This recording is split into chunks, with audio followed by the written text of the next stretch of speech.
Alors, مرحبا بكم الناس الكل. Donc, on va commencer un nouveau projet. Alors, intitulé Méthodologie pour la cartographie de la sensibilité des sols à l'érosion à l'échelle du bassin versant. Et on va prendre comme exemple le bassin versant du Oued de Tunis. Alors, ce bassin versant se jette dans le lac de l'Eshkel, si on voit sur Google Earth, par exemple.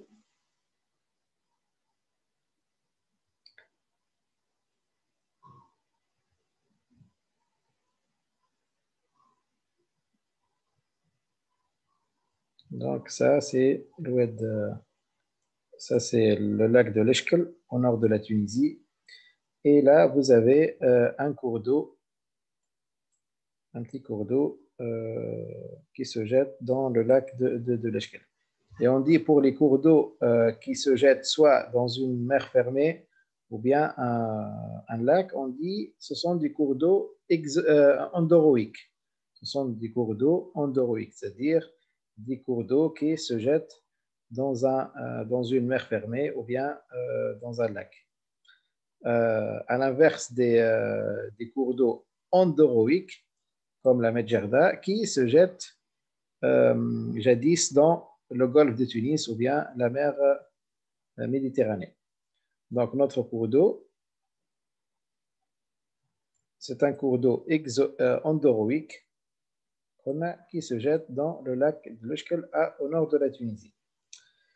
Alors, donc on va présenter rapidement le contexte de l'étude. Donc, l'Oued de Tunis prend source au Mogad, donc les montagnes de Mogad. Alors, les montagnes de Mogad se trouvent au nord de la Tunisie, donc ici. Donc, cette région, ça s'appelle la région de Mogad. Alors, la région de Mogad, elle jouxte juste la Cromirie, Jebel Khmir, la Cromirie. Et on trouve ici la région de Nevza, Puis, on trouve la région de Mogad, Jebel Mogad. Alors, ce sont des montagnes de basse ou bien de moyenne altitude qui ne dépassent pas les 700-800 mètres d'altitude. Bien. Alors, qui se jette dans le lac d'Eshkel au nord de la Tunisie. Son tracé longitudinal, alors longitudinal, c'est-à-dire de l'amont vers l'aval, a subi des effets des processus naturels et l'impact de l'action de l'homme, comme le défrichement, la mise en culture, etc. Alors, le défrichement, c'est le fait de défricher la forêt, c'est-à-dire on va couper les arbres, on va défricher, on va casser la végétation, etc., etc. Donc, vous voyez, ici, il y a des actions de défrichement très sévères. Il y a aussi des actions d'incendie, comme ici, de la mise en culture, etc., etc. Alors, bien sûr, le fait de défricher un terrain, le fait de mettre le feu dans une forêt, bien sûr, ça va appauvrir le sol et ça va générer des phénomènes d'érosion, surtout si on a une région vraiment pluvieuse, où les quantités de pluie ici avoisinent les 800, 600 et 800 mm par an. Bien. Alors, donc le bassin versant, bien sûr, correspond à une surface, ça correspond à une surface ou aire d'alimentation hydrique d'un cours d'eau ou d'un lac.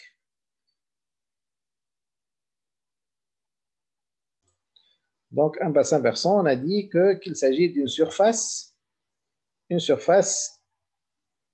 alimentée par un réseau hydrographique.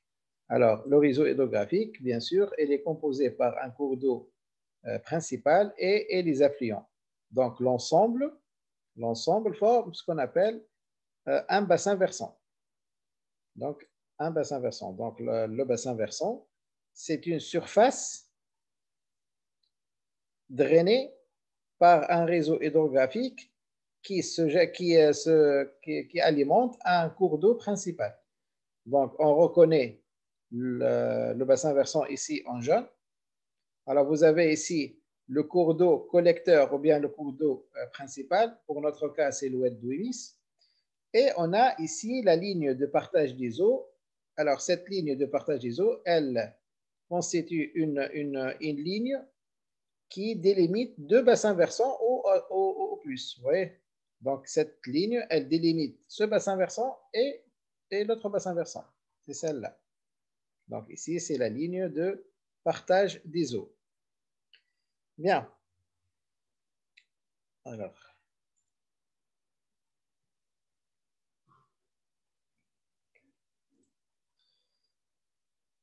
Alors, le bassin versant, on a dit, correspond à une surface ou aire d'alimentation hydrique d'un cours d'eau ou un lac.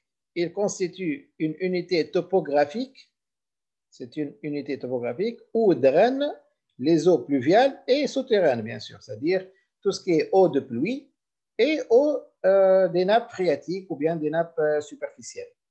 Alors, les Mogotes, la région, bien les montagnes de Mogotes, constituent un exemple d'un milieu fragile, c'est-à-dire un milieu sensible, à structure forestière dégradée. Donc, la forêt ici, elle est dégradée sous l'action, bien sûr, de l'homme par le défrichement, la mise en culture, etc., soumis à des pressions humaines et à des pratiques agricoles variées. Donc, les paysages, ils sont profondément marqués par le développement d'un maquis. Donc, un maquis, c'est une forme, ou bien c'est une formation végétale dégradée de la forêt. Donc, c'est une formation végétale dégradée. Alors, je vous montre, si vous voulez, quelques photos pour mieux visualiser peut-être le terrain. Donc, ici, vous avez une photo qui montre une végétation basse qu'on appelle un maquis. Alors, cette végétation, elle a été sévèrement défrichée, détruite. Et comme vous voyez ici, on a remplacé la végétation naturelle par des terrains de culture. Vous voyez ici que la pente, elle est élevée. Donc, l'action humaine se résume par un défrichement très avancé, En plus, une mise en culture et en plus des pratiques qui ne respectent pas vraiment le sol, donc par des labours dans le sens de la pente. Donc, si on fait des labours dans le sens de la pente, donc ça va fragiliser énormément le sol. Pourquoi? Parce que le ruissellement, il va devenir très intense et d'ici quelques années, cette partie du sol ou bien les terres qui sont les terres cultivées vont s'appauvrir et deviennent impraticables. Une autre photo peut-être. Donc ici, des actions de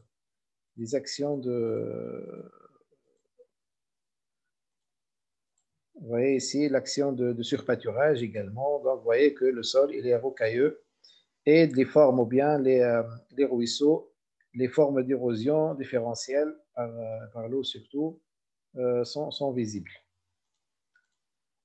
Aussi par le défrichement, ici vous avez quelques clairières qui occupent le centre d'un maquis.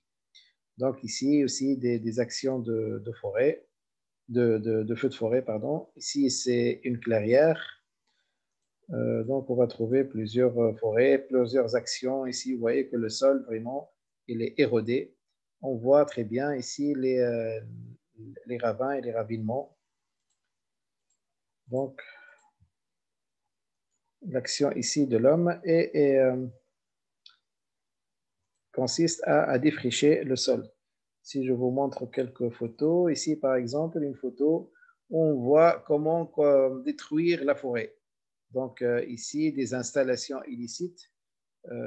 Bientôt ce terrain va être construit déjà un bulldozer qui est en train de défricher une végétation fragile déjà, vu tout d'abord sa forme, c'est un maquis. En plus, cette région elle est soumise chaque année à des feux très fréquents. Si je vous montre une autre photo, peut-être. Donc, voilà. Donc, ça, c'est une forêt qui montre bien comment on défriche ou bien comment on gagne du sol, c'est-à-dire avec des pentes, sur des pentes très fortes. Donc, qu'est-ce qu'on fait pour agrandir la superficie des terres cultivables? Donc, on procède par le feu. Pourquoi le feu? Parce que c'est le moyen le plus efficace et le plus rapide. Donc, vous voyez, d'ici quelques années, cette terre va être cultivée tout simplement. Et si bien sûr on ne respecte pas les normes de sécurité, de protection des sols et des eaux, des actions d'érosion vont être très, très, très fréquentes. Bien, ça c'est pour le contexte. Alors, donc l'objectif de notre travail, c'est la cartographie de la sensibilité des sols à l'érosion, bien sûr, dans le bassin versant de l'Oued Ouimis. Alors, pour notre étude, on aura besoin de documents. Tout d'abord, on aura besoin de la carte topographique, bien sûr, qui couvre le bassin versant. En l'occurrence, c'est la carte de Bizerte, Kaf Abed et Jbal Leshkel. Donc, notre bassin versant couvre ou bien se trouve sur trois cartes. Donc, la carte de Bizerte, Kaf Abed, Jbal Leshkel, au 1,50 millième. Alors, on aura besoin aussi, pour connaître le substratum et tout ce qui est sol et formation géologique, de cartes géologiques à la même échelle, donc les mêmes cartes, mais ce sont des cartes géologiques. On aura besoin aussi au moins de 2 photographies aériennes, soit des photos Google Earth ou bien des photos aériennes, j'ai trouvé de 1994. Sinon, on va utiliser 2 photographies aériennes de Google Earth, ici, par exemple, celle-là, et on va voir une date plus ancienne, on va dire selon la disponibilité, bien sûr, peut-être la date de 2014 ou bien 2016. Bien. Donc, il nous faut au moins 2 cartes, 2 photographies aériennes. Pourquoi les photographies aériennes? C'est pour voir l'évolution de l'occupation du sol.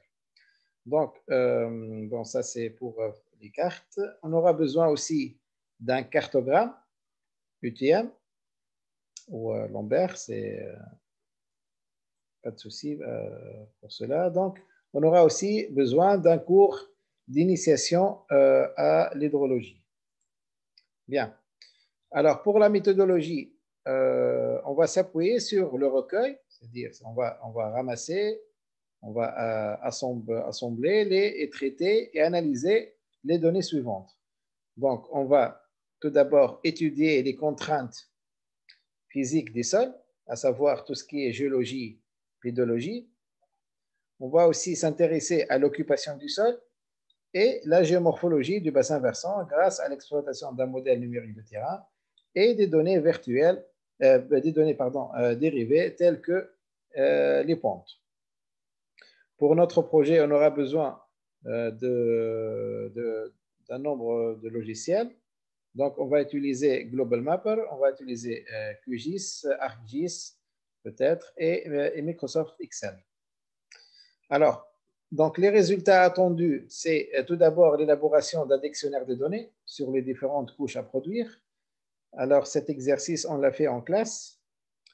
On va également faire une carte de localisation du bassin versant.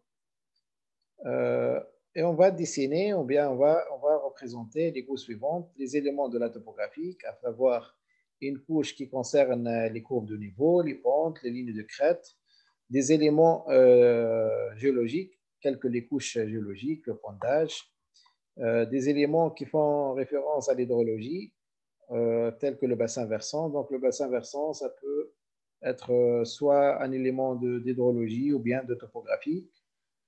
Donc, on va dessiner également le réseau hydrographique et les points d'eau.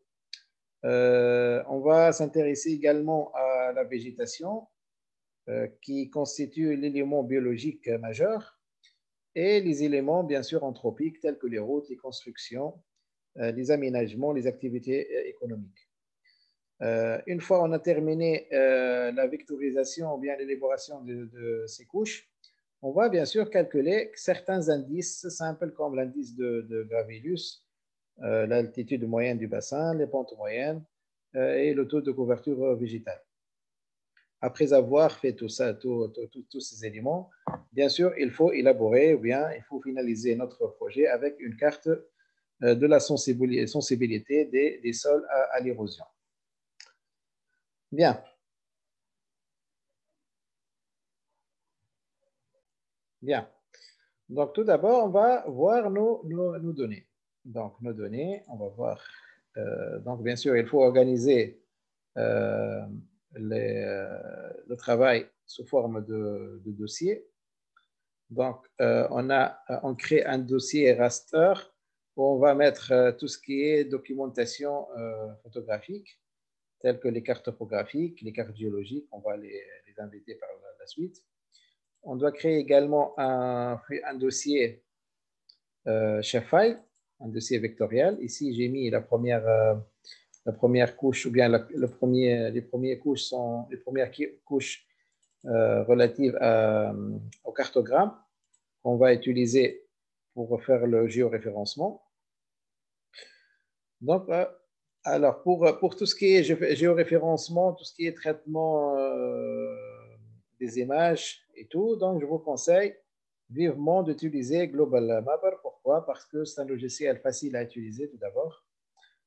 C'est un logiciel qui permet vraiment de donner des résultats très fiables au niveau de géoréférencement, de l'acquisition des données raster surtout.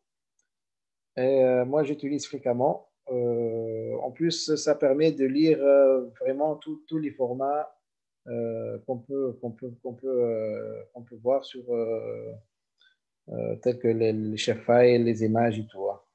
Donc, la première étape consiste bien sûr à ouvrir Global Mapper. Par la suite, on enregistre, ou bien la première étape, on va configurer notre travail. Donc, configuration. Donc, la première étape, après avoir ouvert le logiciel, c'est de choisir la projection. Donc, la première étape, c'est choisir une projection de travail. Bien sûr, on doit choisir une projection ou bien un système de coordonnées projeté. Pourquoi projeté et non pas géographique? C'est parce qu'on aura besoin de quelques mesures. Donc, on doit mesurer. Donc, le système projeté, on va utiliser soit un UTM soit Lambert. Donc, ici, on peut, par exemple, travailler avec Lambert. Donc, on va choisir la projection. Donc, on cherche Lambert conique conforme. Et là, on va choisir, par exemple, le datum Carthage. Donc, les cartes tunisiennes, surtout les cartes anciennes, utilisent la projection Lambert et le datum, c'est-à-dire l'origine, Carthage. Donc, ça, c'est la projection Lambert, le datum et les Carthage. Comme vous voyez, c'est l'unité, c'est métrique. Donc, pas de souci, on peut faire nos calculs et tout genre de calculs tels que la superficie, le périmètre, etc. Alors, on peut également faire directement ou bien chercher directement le code. Donc, le code, il est bien connu, c'est 22 391 pour tout ce qui est Nord-Tunisie et de 22 392 tout ce qui est Sud-Tunisie. Donc, on aura bien sûr les mêmes références. Donc, par la suite, on met appliquer, apply, OK. Donc, une fois notre projection est devenue Lambert, comme vous voyez ici en bas de l'écran, donc on va choisir, on va faire load default data.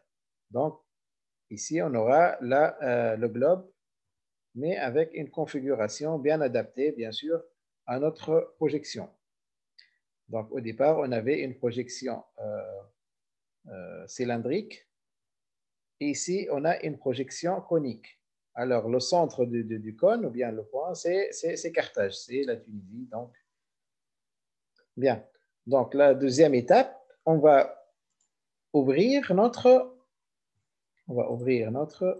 dossier. Donc, notre dossier, c'est Wedwimis. Et on va chercher notre cartogramme.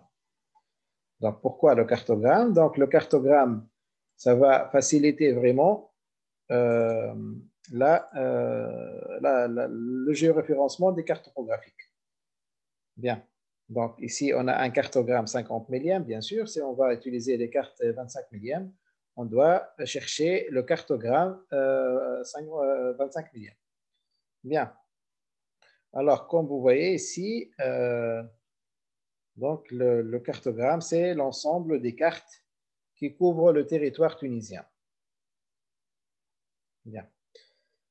Alors, pour moi, je vais connaître les noms des cartes. Donc, ici, c'est les cartes de la Tunisie. Donc, je veux connaître les noms des cartes. Donc, pour connaître les noms de cartes, donc, tout d'abord, on va chercher dans la base de données, donc, où on trouve les noms. Donc, les noms, donc, on va les trouver. Alors, en principe, dans la colonne valeur. Donc, ici, il y a 530. Ok. Pas ici. Plutôt comme ça. Donc, on désactive cette couche et on clique sur cette couche. Puis, on cherche notre base de données. Donc, ici, on a toutes les données disponibles. Donc, l'année de publication, la date de publication, donc l'échelle avec l'échelle de la carte. Il y a des cartes 100 millièmes et des cartes 50 millièmes. Donc, l'identifiant, donc, ce qu'on cherche, c'est les noms des cartes. Donc, on a ici nom de carte, nom carte, donc, et on a surtout valeur. Donc, valeur, c'est en fait le nom exact ou bien le nom correct des cartes dans ce cartogramme. Donc, ce qu'il faut activer, c'est la colonne valeur. Donc, pour cela, donc, on fait un double clic. Par la suite, dans la rubrique label, donc ici, c'est écrit do not use an attribute value. Donc, on va utiliser use selected attribute value et on va chercher valeur. Donc, ici, on a valeur. On va faire appliquer. Donc, une fenêtre, un message s'affiche. Donc, on va mettre OK, tout simplement. Donc, du coup, on a tous les noms des cartes. Bien.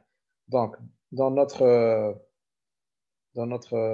cahier de charge, donc, on a dit qu'on va utiliser les cartes Bizert, Kef Abed et Ijbal Ashkal. Donc, on va chercher ici Kef Abed, Bizert et Ijbal Ashkal. Donc, c'est l'ancienne carte, l'ancien nom de Ijbal Ashkal.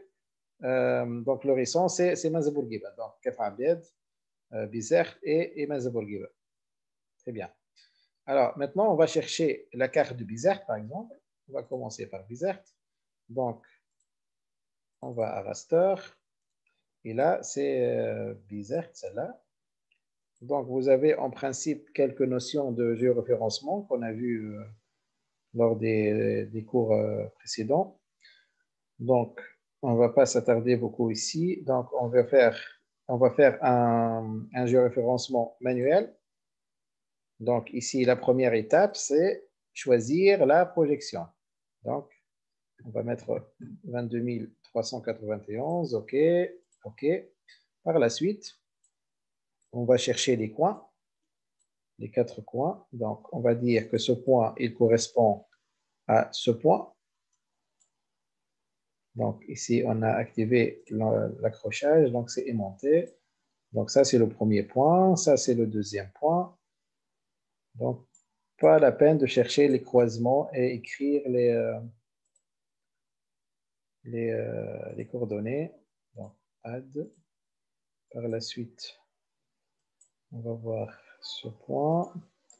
Donc, add point to list. Et ici, ce point, ça correspond à celui-là. Alors, OK, apply, OK.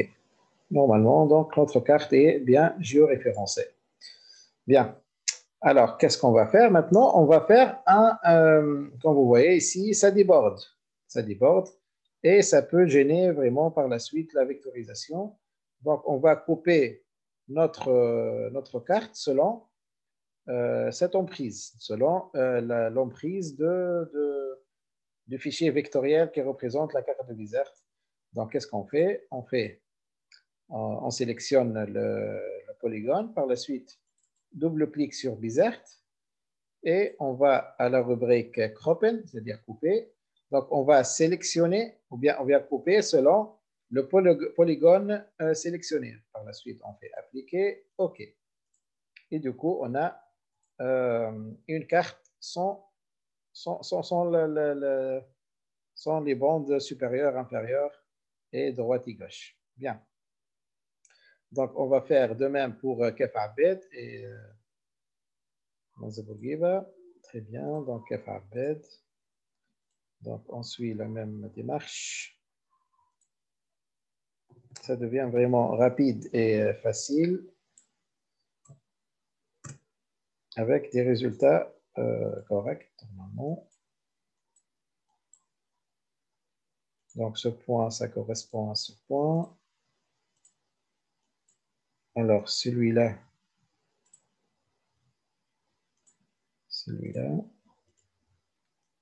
Alors, ce point. Peu importe, on peut commencer ici ou là. Donc, pointilliste. Et pointilliste, OK. Donc, apply, OK. Pareil. Donc, on met le cartogramme au premier plan. Par la suite, on va couper selon l'emprise. Par la suite, on va faire la carte de Nazbourgiva. Donc, on refait les mêmes étapes.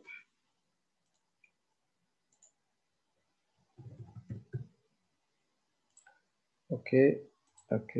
Donc, on ajoute ici. Alors, pour zoomer, il suffit de faire comme ça.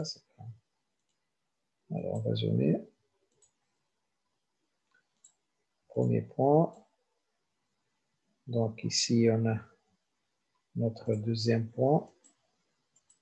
Donc, vous faites un zoom pour vraiment vérifier l'emplacement. Moi, je suis un peu habitué, donc voilà. Add point et add point. Alors, appliquer, OK. Et on a notre troisième carte. Donc, on fait un crop. La cropping. Appliquer, OK. Très bien. Donc, ici, on a nos trois cartes. Nos trois cartes. Donc, on va chercher notre cours d'eau. C'est celui-là. Ça, c'est l'oued Wimis. Alors, maintenant, on a trois cartes qui sont géoréférencées, mais attention, ils ne sont pas encore enregistrées. Donc, on va enregistrer tout d'abord notre projet. Donc, on va chercher dossier Wimis. Wimis, on va dire projet Wimis. Voilà. C'est bien enregistré. Bien. Mais on a encore, comme je vous ai dit, la carte ici, elles sont tout d'abord bien assemblées. Bien assemblées. Alors, pour vérifier, bien sûr, quelques décalages, ça ne va pas poser un grand problème. Surtout que notre échelle, c'est 50 millième, donc pas de souci. Donc, pour exporter une carte, donc qu'est-ce qu'on fait? Donc, on va choisir notre carte, on va faire un clic droit, par la suite Layer et Export. Donc ici, il nous demande d'exporter quelle carte. Donc, on va exporter la première carte, par exemple, bizarre. On fait OK. Donc ici, on choisit le format. Donc, on peut soit choisir GeoTIFF pour avoir un seul fichier, mais ce fichier, il est un peu lourd. Soit on choisit de préférence JPEG qui sera un peu léger, mais par contre, on aura 3 fichiers et non pas un seul. Donc ici, on doit cocher ces 3. Alors, le wall file et la projection et le fichier XML pour qu'il s'adapte bien à Release surtout.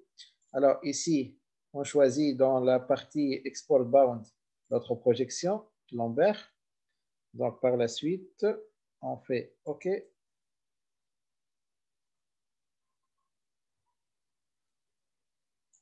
Donc OK. Alors par la suite, on va chercher notre dossier, WebMIS, raster. Ici, il est absolument de faire, il est recommandé plutôt de faire un raster projeté. Donc, on va faire desert topo 50 millième project.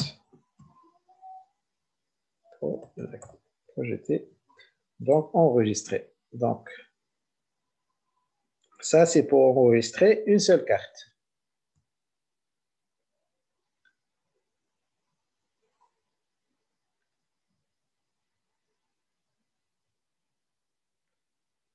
Très bien, c'est fait. En principe, on peut ouvrir cette carte sur n'importe quel logiciel. Alors, par la suite, on va maintenant enregistrer les 3 cartes en un seul lot. C'est-à-dire, on aura un seul fichier qui rassemble 3 cartes. Donc, pour cela, qu'est-ce qu'on fait? Donc, on fait la même chose. Donc, ici, on va faire Layer, donc Export, mais on va faire les 3. Donc, on va choisir les 3 fichiers en même temps. Donc, on fait OK, JPEG, la même chose. Donc, les 3 fichiers ici cochés. Donc, projection Lambert. Et on fait OK. Donc, ici, normalement, on va avoir les 3 cartes en même temps. OK? Les 3 cartes en même temps. Alors, vu que mon terrain, il couvre, des 3 cartes couvrent 3 terrains, un terrain assez large, donc je peux choisir l'emprise avec laquelle je veux travailler. Donc, c'est pas obligatoire de prendre toute la totalité de l'emprise, mais je peux dessiner, par exemple, je sais très bien que mon terrain d'étude ne dépasse pas cette zone. Donc ici, ça doit être bien. Donc cette emprise, donc il va prendre en considération uniquement cette zone. Donc je lui dis OK. Oui. Donc je choisis la projection et je fais OK. Donc ici, vous avez, alors, on va écrire carte topo, carte topo, assemblée. Alors, carte topo assemblée, 50 ou bien 50 millième, projeté. Project. Très bien. Donc, on fait enregistrer.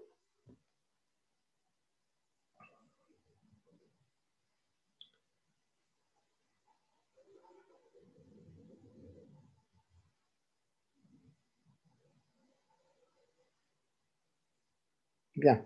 Maintenant, on va, bien sûr, si vous voulez, vous continuez le géoréférencement, l'export des autres cartes. Donc, on va maintenant inviter notre raster, donc celui-là, assemblé. Et comme vous voyez, donc, ça va prendre la même